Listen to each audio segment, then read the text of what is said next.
Your Majesty, Excellencies, I extend also my warm welcome to His Excellency Muhyiddin Yassin, the Prime Minister of Malaysia.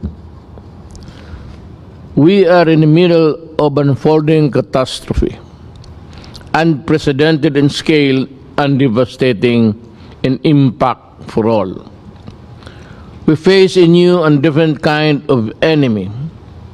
In the most visceral way, COVID-19 is upending the totality of our way of life, and this virus threatens to exact the highest tolls on our people and our economies. We are forced to impose drastic measures to address this pandemic.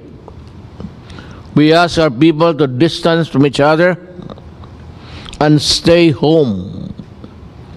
We reduce social economic activities to the barest minimum, and we close our borders, creating barriers for mobility and trade. These immediate responses, while necessary, could drive our societies and larger international community further apart, and yet an effective strategic response requires that we come together and cooperate even more.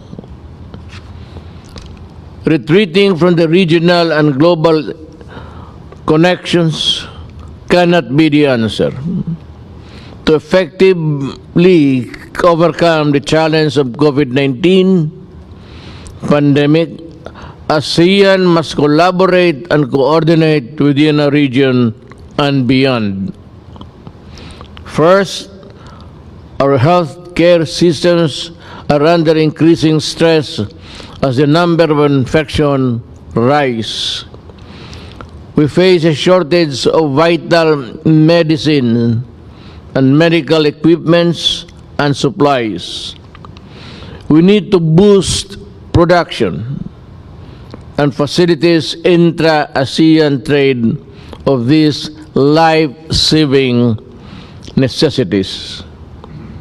Second, we are particularly concerned with food security in this period of lockdowns. Our most urgent priority is ensuring sufficient supply of rice for our people. ASEAN must remain open for trade, crisis or no crisis, as no country can stand alone. Let us thus therefore ensure that the supply chain connectivity and the smooth flow of goods within our reach. Food security is in the maintaining social, economic, and political stability, especially at a time of great difficulty of our people. We can ignore this, but only at our own risks. These measures address here and now issues that they are really important, but they are not enough. We have to look ahead, and this brings me to the third point. Without a vaccine or a cure, we can only delay the spread of the disease. But containment in whatever form and degree will have staggering socioeconomic implications for all of us. It is therefore imperative that we support vaccine and research and development initiatives. We should fast-track cooperation with our dialogue partners in this area.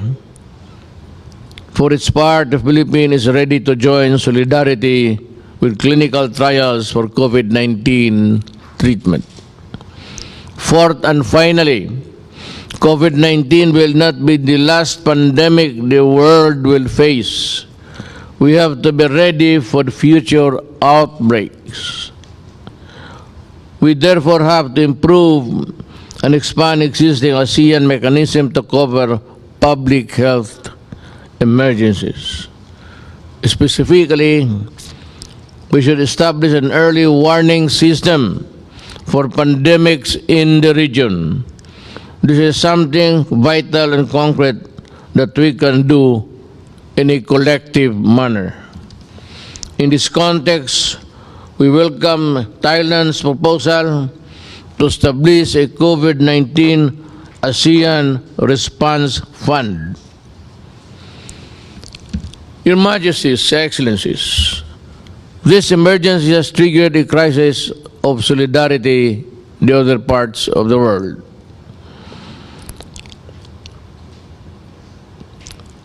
As we always have in time of great challenges, ASEAN stands in unity, mutual assistance, and confidence in our collective unity. We thank Vietnam for its leadership in crafting and coordinating ASEAN's response from the early stages of the outbreak. We appreciate the generosity and support of our brothers and sisters in ASEAN, particularly Brunei, Jerusalem, and Singapore, for the timely assistance. I take this opportunity to convey our deepest gratitude, the gratitude of the Filipino people. Our present challenge transcends borders and exempts no one. Regardless of how we handle the crisis within our respective territories, we can only be truly safe if we defeat this virus everywhere. Let us therefore strengthen our networks of solidarity and cooperation. Let us surmount this crisis together. Thank you.